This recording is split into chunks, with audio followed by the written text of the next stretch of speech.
Hey folks, Russ Bailey here from Brushpile Fishing. It's time for another edition of Brushpile Fishing, the video podcast.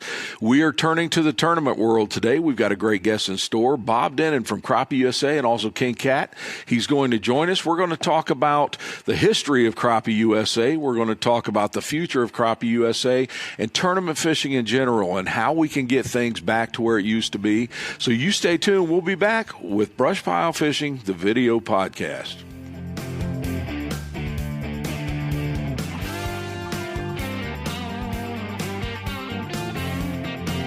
Hey, folks, welcome back to Brushpile Fishing, and I would like to thank, as always, Bob Cycle for sponsoring this video podcast. And with us today, Bob Denen. Bob, how we doing? I'm great, Russ. How are you doing today? I'll tell you what, man, I don't know about where you're at, but here it's pretty darn cold. It's cold. Of course, we're in Youngstown, so we're a little south of all the snow that hits us with the lake effect, but I think it was -2 this morning wind chill when I got up. We were at 0 with the wind chill, so yeah, it is definitely cold. And me and the camera guy was talking. Last 2 years, we went to Florida and did some winter shows, and we had said, hey, let's take this winter off, and I talked to him yesterday, and I think we're going to go back to Florida for a week. I've been trying to find an excuse to get back to January myself, be honest with you. Oh man! When you live in Ohio, you just it's one of those things. Summers are great, falls are great, spring's great, but after a while, winter just sucks. That's all you get to say. Well, and it's been a mild winter up till maybe last week, and then it's starting to get cold, and that's that reminder that hey, I need to go south if I have that chance. So I think I'm going to do it. Well, when you go, give me a holler. I might hook my trailer up to you and go with you. We'll hook up, go down, do some shows, man. All right. So Bob, you and your partners are owners of the King Cat and also Crappie USA. And the Crappie USA Trail, I want to talk about crappie fishing mainly, okay? Mm-hmm. Here in the past couple of years, I can remember when crappie fishing the trails back in the old Crappie Thon days. Absolutely. And then when Crappie Thon ended, of course, Daryl and some partners took over and started Crappie USA, and I can remember that. And I can remember days in like Salamone having 250 boats in that tournament. Of course, Rathbun, Iowa had over 300 a couple times, and we've always had good numbers here in St. Mary's actually also. And for whatever reasons, the last 2 years or so, we've seen the national tournament trails, the numbers go down, and not just Crappie USA, but all of them. There's several reasons I feel have contributed to this, but I told you before we started the podcast, I don't tournament fish anymore, but I feel it's such an important part of the crappie fishing industry, and we need to do what we can to get that back up there. What are your thoughts? Yeah, for 6-7 years, I followed the trail Crappie USA religiously. I think we did almost every event that was there. We went all over the place, really enjoyed it. I wouldn't consider myself to be a great angler. I'm an average angler that loves to go out and compete against the lake. I'm not really in it for anything else except for getting with friends and having a good time. And it's kind of just an expensive hobby. It was always an expensive hobby for me. And one of the things that, it's amazing that you asked that question, because one of the things that I've done for the last 2 years is try to evaluate what's happened. Why I don't fish them or didn't fish them like I have fished them in the past. Of course, we had some other stuff that we took on that kind of took a lot of time away from me to do that. But I began to really evaluate with some friends, but also just private time. And just saying, okay, what's going on? I mean, we hear, well, it's Live Scope that destroyed it, And I think there's some, I guess and again, this is my opinion. I could find out that I'm completely wrong in this in 6 or 8 months, is what I think was going on with it. But I think Live Scope's a piece of it, but I don't think it's the only issue. Sure, I agree. I believe what's happened to it is that the industry grew and the tournament trails didn't adjust. And, when I look at, anytime you get into business, you look at what we call the what's your customer base? What does your customer base want? And in any business, you have to take care of your customer. As I begin to evaluate, well, who's the customer? And how is the programming working towards the customer? And I begin to look at in the Crappie-thon days, there wasn't a lot of the local, really what we consider to be good local trails. There was a few here and there, fruit jar kind of tournaments. Well, then all of a sudden over the years, all these local trails begin to crank up pretty good. And we've got more local trails now than I think we've ever had in the industry, which is good for the industry. Sure. And there's a lot of that, entity that's there. I started with the local trail and really got my teeth into tournament fishing with the local trail. But as I began to evaluate the national trail, of course, and I'm not here to knock anybody. I'm trying to work with everybody that's in the national tournament trail right now, which can be trying at times. I think that if we're not careful, everybody's trying to get their own territory, and ego's big in any kind of industry like this. If you're not careful, it'll drive it. I'm always a firm believer that, if you work for it and you're successful, you have humility. If you don't put a lot of time and energy into it, you don't sacrifice, then egos begin to get a problem. Yeah. And so when I look at it, you don't have to interrupt me because this is pretty passionate about me. That's why the main reason why we took on the Crappie USA is I believe that there's probably 4 to 5 characteristics of anglers that are in the national spotlight. And if I can, I'm going to share with you what I think is those 4 or 5 characters of people. I don't want to use classes of people because it looks like we're bigger or higher than other people, but you have to put them in their own classification is what you've got to do. Number 1 is what we're going to call with Crappie USA is the pioneers. These are the ones that started out years ago with the Crappie Thons, and they were the ones that had the 8 poles out in the front, and they really just, they were the pioneers of the sport to take it nationally. We have the big names, and I'm not going to name names, but we all know the big names that's been in the industry that were just hammers with the industry, and everybody was out trying to beat them. And then everybody took on this whole thing was, we want to be part of it. Crappie USA put a amateur and a semi-pro together to try to, cushion that a little bit. And so we had what I consider to be the pioneers. Well, then all of a sudden LiveScope shows up and the pioneers can't compete. At least they feel that they can't compete. They've got all these years of experience doing it the other way. They want to keep doing it the other way. And then we have what these call and again, I'm not knocking anybody, but we have the young bucks that shows up and they know these electronics like the back of their hand. And nobody can compete with them. So all of a sudden, those pioneers don't feel like they have a home. And they just quit. They're just like, I'm done. I can't compete. It's not fun to me anymore. And again, this is my opinion of what I think is going on.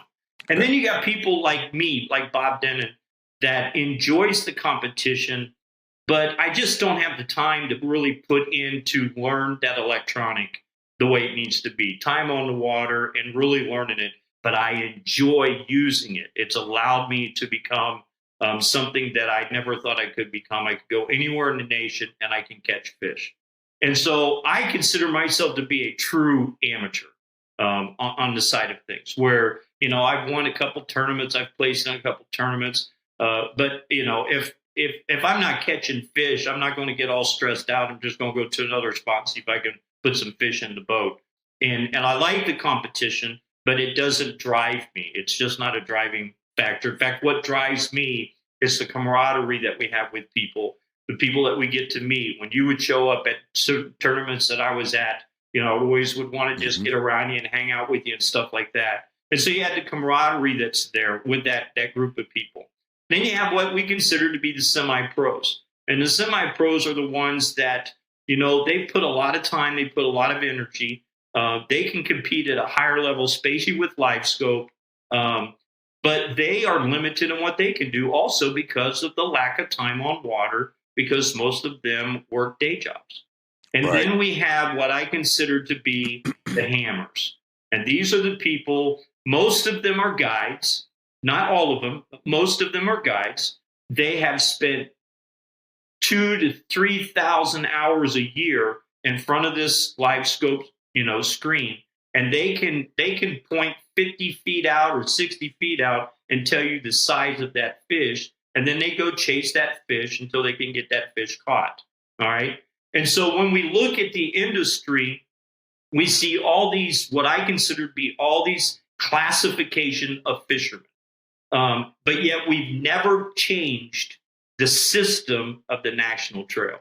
So what we've done is we've had the National Trail, which is a box, and we say, okay, come on, everybody, let's be part of this. Let's have a good time. And what's happened is it's that the system or the box of the industry hasn't changed around the technology or the people that are there. So I don't think that we viewed our customer in the industry. We just said, all the same old will continue to work. And it hasn't, and it won't.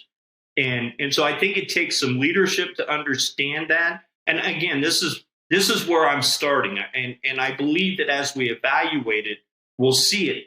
Do I have the answer to all of this right now? Absolutely not. Right. Okay? I think it's going to take a process. I think it's going to take an evolution. I think we've got to sit down and really look at some things difficulty. I think you've got to take some chances. And in the industry that we live in today, the industry doesn't like when you mess up. They bury you, especially with social media. And this is where I think that we have to just kind of look in the mirror and say, okay, we need to try some things differently. But if it doesn't work, understand it's a process of elimination. And it's really not failure. We look at failure now as if it's a shameful thing. I've never looked at failure that way. I always looked at failure means that it's something that didn't work. And so you can learn off of that if you want to learn off of it. So I'm bringing a lot of that knowledge of all the years that I've spent in business that I'm kind of semi-retired from now and say, okay, can I make a difference in the industry now long term? Can we really evaluate it and say, okay, how is it that this is, how do we rebuild the box? How do we, how does the national, and everybody's like, well, can we be like bass? Well, bass has its own little hiccups too right now, okay? And so does walleye and catfish. I mean, everybody's kind of in this thing of doing the same old thing, the same old way. And I don't know about you, but if you get no results, it's called insanity. And we just continued to hammer it instead of sitting here and saying, wait a minute, time out. What really is the future of a national trail, especially for crappie? And I believe there is a future for the national trail.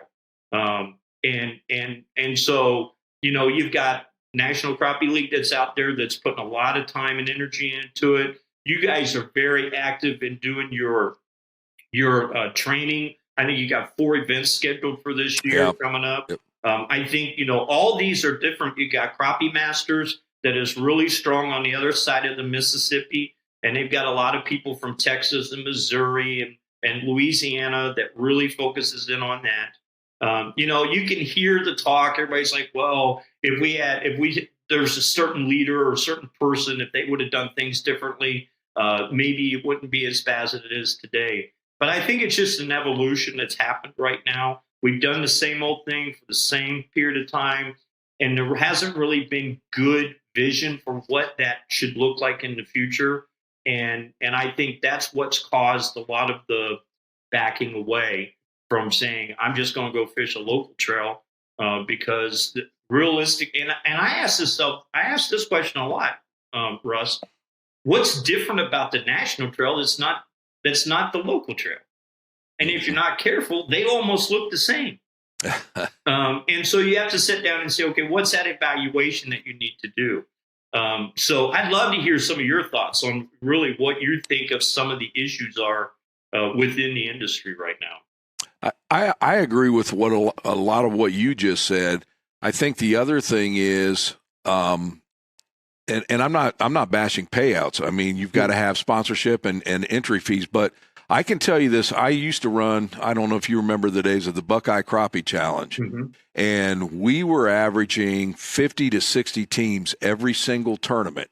And then 9/11 hit. And of course, when gas prices shot up and everything else, and with the inflation the way it is now, I just think it gets so expensive for some of these guys to travel these national. I think that adds to it as much as anything right now. And again, it's not a bash on the payouts. It's just, it's so expensive to do the national trail. And it's not the entry fees. It's the hotel money, the gas money, the food. And with prices the way they are in the country, I think that adds a big part to it. And I've heard that from several anglers, and I agree with you, Bob. There's so many different things. I think it's a compilation of all of them that is added to the numbers being down. Do I think that's salvageable? Absolutely. And again, that's why I really wanted to get you on here, because I want to see these trails pick back up. Crappie USA, when Crappie Thon said they were done, everybody was in a big panic because the national trail was huge back then. Right. And Daryl and the boys got that thing going. And I remember, how everybody felt back then. I want to see it get back to that. So, yeah, I think there's so many things, but I just think part of it is the financial part of getting into those trails right now. Yeah. And another thing that I agree with you on, one of the things we've tried to do with catfishing is to, first of all, stabilize King Cat. King Cat was not really in good shape when we took it over. And so we wanted to stabilize it. We've spent 3 years of rebranding, stabilizing it. And now year 4, this next year, we're really going to start implementing what we consider to be some changes that we're going to bring to the industry. Whether or not people accept it or not, I don't know. You just don't know. But again, it's like a moving target. Especially with the crappie side of things, you've got NCL and Paul, they've got, 18, 19 schedules on their schedule this next year. You got Crappie Masters. I think they've got somewhere between 6. And again, you might say, well, are they your competition? Maybe years ago in the industry, it was looked like that between the owners, but I'm not looking at it that way, because I think that if we look at the box that I'm trying to develop, I think there's a place for each one that can become very successful. We don't have to be everything to everyone. And I think that's been the problem is, okay, will Crappie USA get us to the place that we can make a living at fishing for crappie? Probably not. Okay.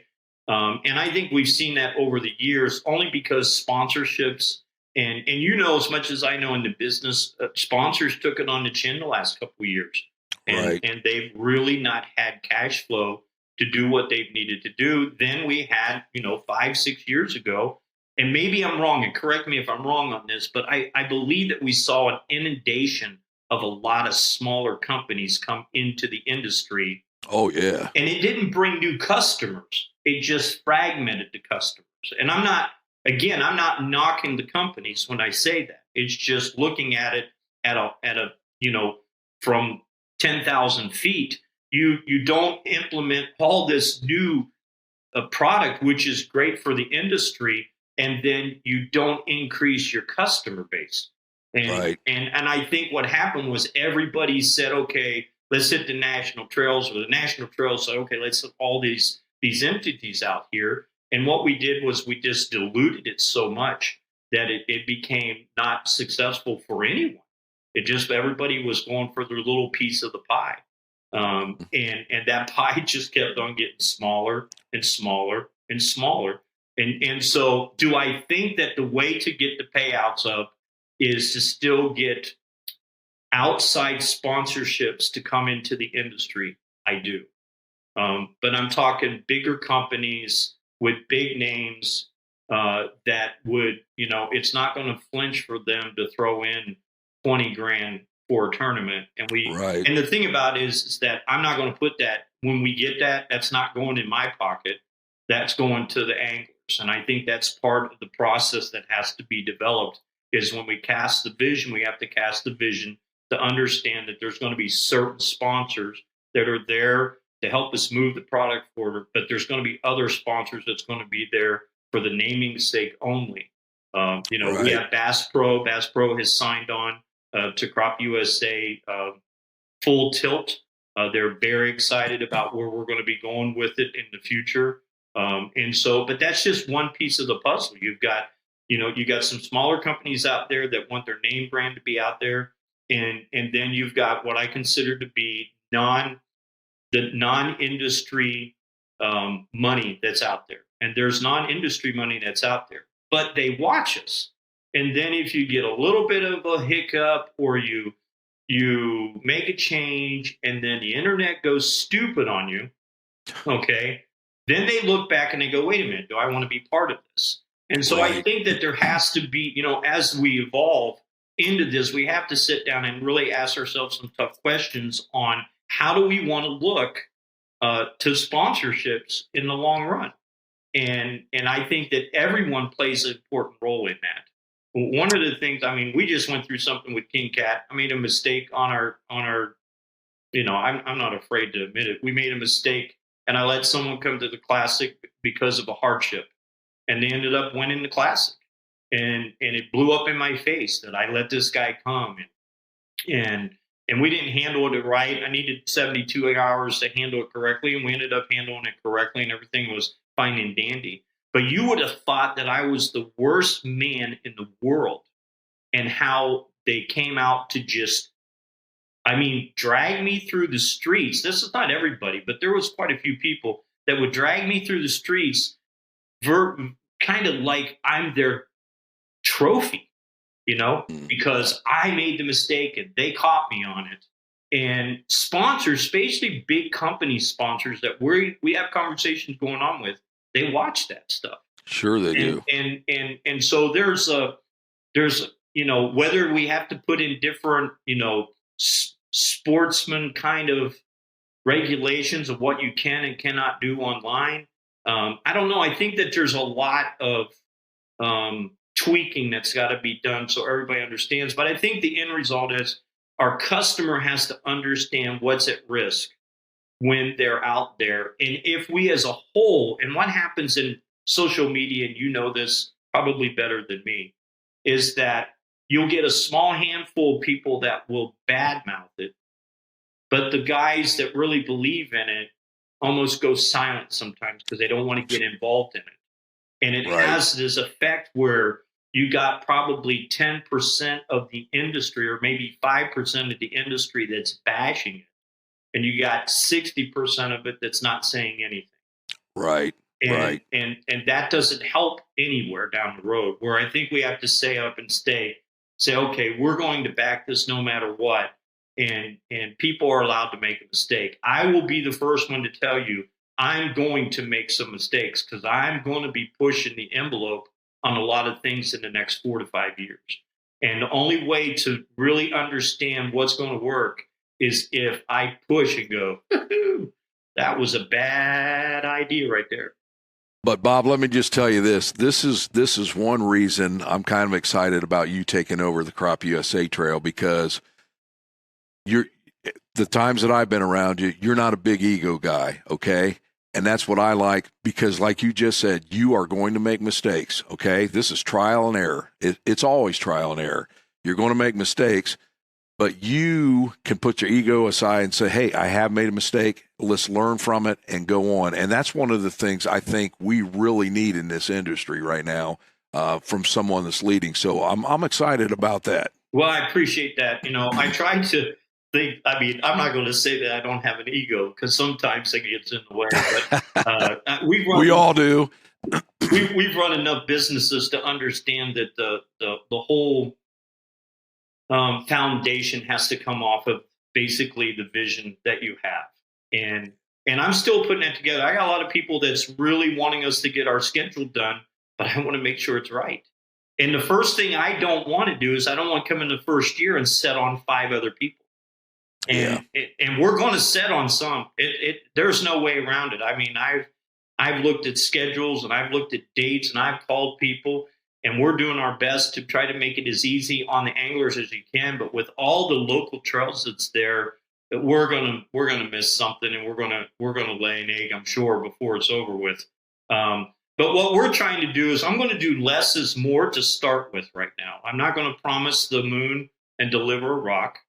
Um, we're working on some boat deals now for the Classic. We're going to be establishing a new program that we're calling the Pioneer Program. And what that basically is going to be is that on Friday, those that just don't want to have anything with life scope, they can come in on Friday. Usually it's probably that 55 and older, and I can say that because I'm 63. But the 55 and older that would really like to go back and just go back to some basic stuff. We're going to do a tournament on Friday for each of our events this year. That's going to be the Pioneer. We'll run it just separately. There'll be absolutely no live scope that'll be allowed. You won't even be able to practice with live scope. And then on Saturday and Sunday, we're going to go ahead and keep the same format of the live scope and electronics. We're going to do the amateur and the semi-pro. Okay.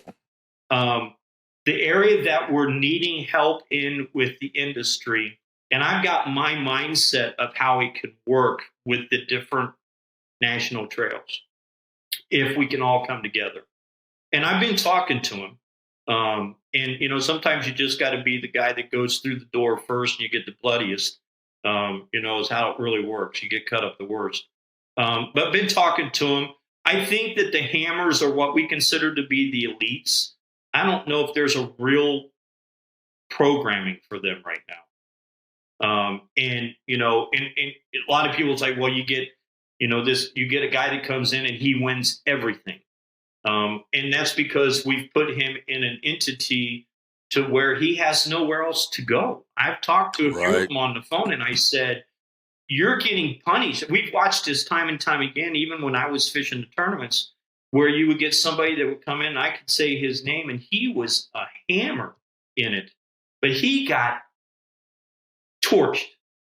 He just got torched that he's this bad guy and all kinds of stuff, to where he just walked away from it. He didn't want the aggravations with it because it was always this thing, well, he must be cheating. And it was just, it's been ugly. There for the longest time when I first started fishing, everybody's like, we need young people in. Then all of a sudden the young people come, they start winning it. Then everybody's like, what are we going to do with these young people? And so it's something that we have to maneuver through. And again, do I think it's dead? I don't. Do I think that in 5 years it'll look completely differently than what it does today or even this year? It has to. It has to. Exactly. Has to. And that's where you have to set aside your feelings, your thinking, and say, okay, what is the industry really saying? And what is the industry going to do? Because the industry is more than just the fishermen. The industry is your sponsors. Your industry is the people that's out there throwing, and you talk to them more than any of us do. And that's the people that's just out there on the weekend, just trying to figure out how to catch that fish that we love to catch. And so the industry as a whole is huge on what the responsibility is. And, we might do some kayak stuff. We might do some bank stuff in the long run. We might just do some stuff like that. But what I want more than anything else that I have not been able to, I've worked 3 years now. I have not been able to get it in the catfish world, is that I really want to get unified direction of what we need to do. And it doesn't have to be Bob's idea. I think I've got some stuff to bring to the table that will help. But it doesn't have to be my idea by itself. I want to get the camaraderie back. I want to give the fun time of where we're competing against the water than we are competing against each other. I still want to have that competitiveness that's there. I think that's in all of us that we want to do it and be successful in that. I want to get big payouts without putting it on the back of the angler. But that one I have not completely figured out. I'm casting the vision. We've got a few bigger companies that are looking at us. But then again, I have to figure out how do I maneuver them through the wild, wild west of the internet. Social media. When it comes to issues. And so, I had one that was probably really close to being on board. and then I got torched and for a mistake that I made. Now I got a lot of, you know, you know, that a boy when I admitted that I had made the mistake and we're going to make some changes on that. But the negativeness sometimes overshadows anything that you do good. And I think that's just the world we live in now. It I don't is. think that's in the catfish world or the crappie world. I think it's just everybody's got their opinion, and for 5 minutes they think that this is going to sound really bad, okay? But for about 5 minutes they really think that their opinion matters. Yeah. When in the long run it doesn't, including me. My opinion is just my opinion, and it matters to me at that time. But I love the people of the industry. I love a lot of the companies that's in the industry. I want to see, and maybe I shouldn't say it, but here's what I would love to see.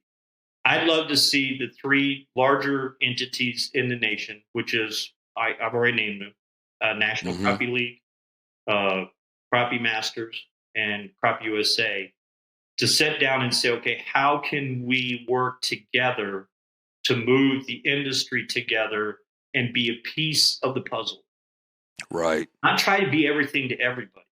Maybe Crop USA just does the pioneer and the amateur, and we get people ready for a semi-pro. And then you've got maybe NCL, since they're based on the other side of the Mississippi. Maybe they take a region and they do the same as what we do, where we stay on this side, they stay on that side. And then you got crappie masters, that there's a lot of guys out there in the West that are really, really good anglers. They're hammers. And wouldn't it be great if you could have something like that you could have the elites go to it, and then we all work together on it. And wouldn't it be great if we could have West versus East, and then we sponsor someone to go into the elite side of things. And there's all kinds of options that's out there if we can just put all of our egos aside and just sit down. And I'm not saying that they're not doing it. I have conversations with Paul on a regular basis. I've been talking with Blake quite a bit. And I think long term, there's a possibility that we can work more together than it's just been, how can Crop USA, and then I might be wrong in saying this, how can Crop USA just bury everybody else? And, Right. or how does NCL just become the best in the nation? Or how does Crappie Masters only have the best of the best at fish theirs? The talk that goes on in the industry, it's there. And the part about it is I don't have a problem having those conversations to say, this is the talk. Let's talk about it. Let's get it out in the open. Is this right for the industry? And I think we'll find out in the long run that if we work together, it'll be more successful quicker. If we don't, it will implode, and then the strongest leader will rise. And that's not my intention right now. I'm not. That's not my purpose for doing it. My purpose was to sit down and say, okay, there's something wrong. We work with residential treatment kids all the time. That's our main business. And they come in and they're wounded and they're tore up and they're messed up and they just need help. And so my whole life has been about, how do I dissect something that's been tore up and messed up, and how do we maneuver it, not manipulate, maneuver it to be where it could become more successful. And in my retirement age of the residential and safe house and everything, kind of, I've turned that over to my kids and to some other people that's done extremely well and doing better than I could ever do. And so it was basically, why don't you go do something that you can dig your claws into? And it was like, I think it's messed up. I think it needs some leadership. I think it needs to be honest. I think somebody needs to step up and say, okay, let's talk about the stuff that shouldn't be talked about, and let's see if there's a way to maneuver our way through this. So I'm babbling on at all, but I no, think I think it's great. And again, I didn't want this to be, a simple podcast where we talk everything's rose. I wanted the truth, your feelings on things. How can we fix it? What do you feel some of the problems are? And I think that's what we talked about today. And I appreciate that, Bob. I really do. Yeah. And again, I don't know if I'm the one to fix it. I don't know. All I know is that I'm an entity that has a passion for it. I know what I felt when I used to fish it. You're not going to please everybody no matter what you do. But I think we have to really, really sit down and just be honest, and look in the mirror to start with. There's a great legacy that's here. And there are some really, really fun times ahead of us. So I just think that we just take it baby steps at a time. Again, less is more. There'll be people upset because I'm not going to have 10 events this year. I might only have 5. But we're going, and another customer is the CVBs, the convention visitor bureaus. Those people are under the gun to produce. And when you don't produce more than 20, 30 boats, you're putting them in a bad spot. Right. And so I agree. we have to learn. And most of my time lately for the last 2 or 3 weeks has been having just strong, hard conversations with them to try to understand what do they need. They say, well, heads into beds. Well, then you got to talk about, Airbnbs. A lot of these cities and counties, Airbnbs don't bring any money to them whatsoever. Right. Now some it does. So again, we have to learn the whole industry. We have to know our customer, and our customers more than just the anglers. It's more than just the cities. It's more than just the sponsors. It's more than just the people that's not out there right now doing it. And if you're just going to be single-minded and think, well, we'll just go to a CVB and we'll just get some money, and if we only get 25 people to show up, well, that's not fair to them either. And I know what it's like to sit in front of boards of directors. We have 2 nonprofits, and the boards of directors, when you're the executive director and you sit before a board of director, they want answers. And some of these people have went on the line, and put their reputation on the line. And we, as an industry, has sold ourselves to be that we were more than what we were. And that's not fair to those people that are putting it on the line. And so there's a repair that has to be done. I talked with the city that's got a very prominent lake on it that I wanted to get. And they have been fried. And they want nothing to do with crappie right now. Nothing. And my question to her was, could I come and meet with the board? And she said, the board wants nothing to do with crappie fishing. And so I said, okay. And I wrote a little note down, and I've got her information. I said, okay, well, then I'm just going to have to rebuild the confidence. And she's like, how are you going to do that? I said, I'm going to reach out to you monthly for the next 2.5 years. And we're going to talk. I'm going to come down. I'm going to visit your area with the chance that I may never, ever gain that, Russ. But again, that's part of what we have to do as an industry. We cannot take and take and take and think that it's not going to come back and bite us in the butt. And I think as national trails, I can say this. I think we've taken way too much and not given back. And I think we have to evaluate that also. So I'm in the middle of rebuilding the mindset of really what is it that the CVBs will need? How do we make them successful? How do we make the person that we're talking to successful when we're there? Social media is a great tool. It can be a nasty tool, but it's a great tool. But I think just as much as you guys have looked at it, I've got a team of people that look at social media stuff, and we're not just putting something on Facebook. We're being deliberate in our strategy on what we're going to do. And it's something that even with the CVBs that they need to understand. Long story short, and maybe need it for another time. I'll leave it for it. But we went to a city with the King Cat side of things. We had 7 boats that showed up.